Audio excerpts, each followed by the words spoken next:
entrepreneurs or advertisers got hit pretty bad after iOS 14, which I totally understand. And the second thing is targeting, because Facebook a couple of weeks ago removed a bunch of targeting options from the platform. So we're going to be talking about how to fix the tracking issue in additional content or some other videos or whatever it is that you're watching right now or listening to right now. But also, I wanted to address our method to find great Facebook ads interests and targeting, especially when you're launching a campaign. So that's exactly what we're going to be talking about today. But before I do that, let me introduce myself. My name is Hernan Vasquez with ScaleDriven.com. At ScaleDriven.com, we help entrepreneurs fix their advertising, launching better campaigns, having more insight on what's working, what's not working, and scaling, most importantly.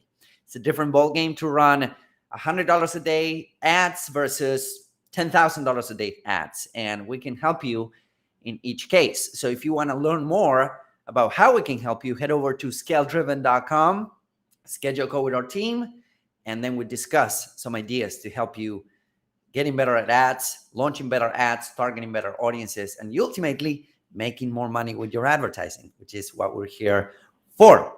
So let me talk about a little bit about our method, our agency method to finding great interests on Facebook. Now, I was talking to one of our clients yesterday, and they came to us because they were selling a product to a Christian audience, right? And as long as they were able to target Christian-related interests, everything was fine. They were making a decent amount of money. The ROAS was great. But then Facebook decided to take them all away, and now they're struggling, right? They launch a couple of lookalike audiences, but they're not really ticking, they're not really working and whatnot. So this is especially true when you're launching a new campaign. When you're launching a new campaign, when you do not know what kind of offers to run or what kind of targeting to run, this is especially true. So our methodology, it's actually pretty simple. In fact, I think that Facebook targeting should be the easy part, okay? Facebook targeting, it's actually getting easier, not harder, versus some other platforms like YouTube, for instance, and whatnot, where things get a little bit more intricate when it comes to targeting. Facebook, the main challenge with Facebook is not the targeting, but rather the creative, okay? So everything that I'm about to say right now and our method or process to actually finding great interests and great audiences has to go hand in hand with the creative, because Facebook is really creative hungry. As I've been telling you guys, you need to be really adamant with your creatives. Like, who is your creative for? Who's your copy for? Who's your images for or videos for? So for instance, if you're selling to realtors, you want to literally say something like attention realtors on your body copy, or something like, if you're a realtor, read this. Or if you're a realtor that want more leads, read this, right? If you're targeting chiropractors, you want to do something similar. Hey, attention chiropractors. It's as simple as that. So everything that I'm about to say, I want to preface it by saying that you need to be really adamant with the copy that you have, because the reality is that Facebook targeting is getting easier. It's the flip side when it comes, for instance, when it comes to YouTube, right? YouTube is not as creative hungry. You can get away with a couple of really good ads on YouTube, but the real heavy lifting, the legwork, comes in the targeting, right? You can get really granular with targeting. You can say, hey, I want to only target people that are watching this channel or this video. And I want to target them from 8 a.m. to 8 p.m. and then shut off my ads. And you can do that with YouTube, but that's difficult, or more difficult, I would say, to do with Facebook. Facebook targeting can be really broad, but you want to focus on the creative side of things, right? And again, Facebook being really creative hungry, you want to be refreshing creatives, which is why a lot of people see their campaigns go this, or they launch it, they do great, and they plateau. The reason behind it is exactly this, right? It's that Facebook gives you this amount of impressions to get you big results or good results initially, and then plateaus because people keep on running the same creatives. Anyways, let's talk about the interest side of things. All right. So what we do at the agency, especially again when we're launching a new campaign for a client, is we test anywhere between 30 to 50 different interests. All right.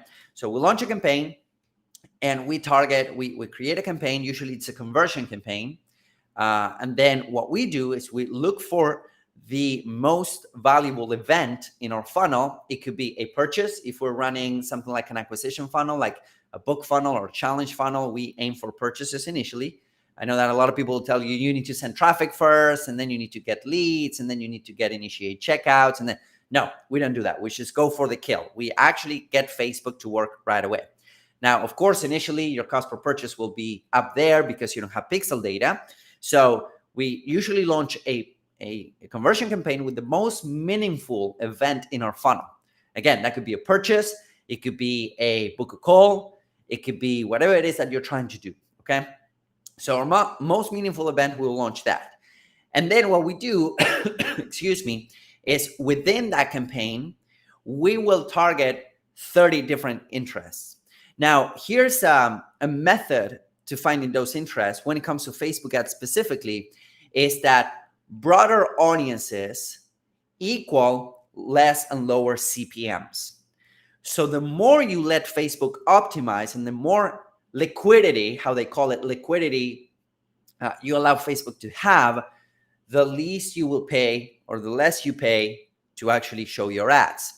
So if you're trying to find that obscure audience that has maybe 15,000 people or 10,000 people in it, and you want to go this rabbit hole, and I've seen people do this over and over again when they're targeting, I don't know, this interest and then this interest, and they need also to match this other interest and this other interest, they end up with a really tight audience. And that could be fine for other networks, but for Facebook, you want to have a little bit more liquidity. And again, you want to focus on your creative. Your creative needs to be adamant to the people that you want to target. So again, broader audiences usually mean lower CPMs, which will allow you to collect data faster because eventually you're paying less money to show your ads, right? So what you want to do is, or what we do rather, is we launch a campaign. It's usually a conversion campaign where the most meaningful event in our funnel, usually a purchase or a book a call, depending on the on the funnel that we're running. And then we'll launch anywhere between 30 to 50 different ad sets within that campaign. Now, when it comes to finding this interest, we usually let Facebook suggest interest because we know that Facebook want us to target broadly, and that's exactly what we do. So we choose usually between 30 to 50 interests out of those. Now, of course, we have our list of quote unquote usual suspects, right? If you are targeting entrepreneurs, you usually want to target entrepreneurship, business, small business owners, and all of that stuff, right? So you want to go that route. If you're targeting, let's say, digital marketers, like we are right now, you can target tools, for instance, HubSpot or ActiveCampaign or Infusionsoft. If you're targeting, which are still targeting available, they're available to target. So you can go with the usual suspects, and you will end up with anywhere between 30 to 50 interests. So 30 to 50 ad sets. We assign a low budget initially, anywhere between $5 to $10 per ad set initially, because what we want to find are those audiences that are really performing for us, okay? So we'll let those run for anywhere between 2 to 3 days. And within each ad set, what we do, this is really important. Within each ad set, what we do is we run dynamic creatives. So basically, in one swoop, we're testing a bunch of stuff. We're testing which audiences work the best, number one. Number two, we're also testing which creatives will work the best. With dynamic creatives, what happens is that you can upload up to anywhere between 10, I think that it's up to 10 images or videos. We don't mix them though, because what we notice is that whenever we mix images and videos on a dynamic ad set, videos will get the lion's share of the budget. We don't want that, okay? So we usually separate them. So we'll usually start with images. So we upload 10 images. We upload 5 body copies, okay? So 5 texts and then 5 headlines. And then let Facebook go to town, basically, okay? So Now, again, you want to be really adamant with your copy on the ads. You want to be really adamant who you're signaling, who you're talking to, who is your ideal demographic. The reason behind it is because, again, Facebook is a social media platform. That means that people are not actively looking for stuff or solutions. They're just scrolling away. They're scrolling away, scrolling away. I'm doing this because 80% of your traffic will come from mobile phones, right? So you want to be really adamant with your targeting. So the easiest way to do this is, again, if you're targeting gym owners, you'll do, hey, if you're a gym owner, read this, or this is a message for gym owners. Or if you're targeting stay-at-home moms, you can say, hey, if you're staying at home and you're a mom, read this. Okay, so you can be really adamant with your targeting.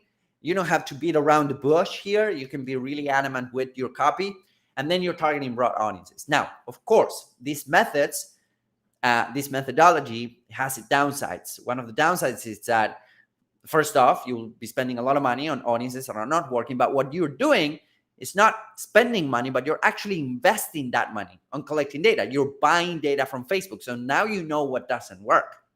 And in the meantime, you get clicks, you get views, you get shares, you get likes, you get pixel data. So it's really powerful. This method is really powerful. So again, do not overthink the targeting side of things. If you want to spend most of your time, make sure that you're talking to the right people, using the right language and the right lingo, okay? Because one of the best ways to increase the performance of your campaigns is by actually writing better ads and having better advertising out there. That's one of the best ways to cut your cost per acquisition in half, okay? I've done it several times rather, and I've done it several times, and it's amazing what a good ad could do for you. Okay, what a good angle could do for your business, right? You're building an asset there. It's not just an ad; it's an asset because it generates revenue for your company. Okay, so that's basically all there is to it. Like, we don't have any external tools. Like, sometimes we might use an external tool, but usually we use external tools after the campaigns has some performance and some history behind it. Usually after a month or so of performance, we might use something like Magix, or we might use a third-party tool to get audiences. Okay. Now, something that we do create for clients, and this is something that we do at scale-driven.com, is to use third-party data. And this is not something that is readily available, but I just want to drop that in. I just wanted to share with you guys the method that we use. But what we do use is third-party data. Third-party data is something that comes, or data, audiences that come from Equifax, TransUnion, Visa, MasterCard, and whatnot. And we have access to that data based on the volume that we manage, okay? Based on the volume that we manage every single month on Facebook, we get those audiences unlocked for us. Now, we do implement those audiences for clients at scale-driven.com. So I like to think that we have LinkedIn targeting capabilities within Facebook. And funny enough, a lot of people are telling me, well, you cannot run B2B campaigns on Facebook. And let me tell you that all of our agency clients are B2B, okay? And we're running them on social ads, and it works great. But it's a combination of the audience, but also, most importantly, the messaging, okay? The messaging on your ads could be simple. It doesn't have to be like super complicated. You don't have to be a copywriting master like the guys back there, okay? Those are great copywriters. I am not. I prefer to keep things simple and collect data, all right? So I hope this helps. If you want us to implement something similar for you and you don't want to do it, you don't want to deal with it, you want to deal with your business, growing your business, you want to deal with giving great customer service to your clients and customers, and let us take care of all of the marketing for you, including the ads, maybe the copy as well, maybe the funnels, head over to scale-driven.com and read the message that's there. We have a couple case studies there too. If it resonates with you, schedule a call with my team. On that call, we're not going to pressure you to sell anything, but rather we'll give you a lot of value. We'll go through your goals for this year. We'll go through what's going on, what's preventing you from achieving them, and offer some help, provided that we're a good fit and we can help you. If we cannot help you, we'll tell you that as well. Yeah, we're super transparent, super chill on those calls, because, we're here for the long run, and there will never be a shortage of clients, not for us, not for you as well. Okay, guys? So hope this helps. If you have any questions at all, feel free to drop them in the comments somewhere around here, depending on when you're watching this content, when you're consuming this content. And thank you once again for jumping in, showing up. I'll see you guys really, really soon. Bye-bye.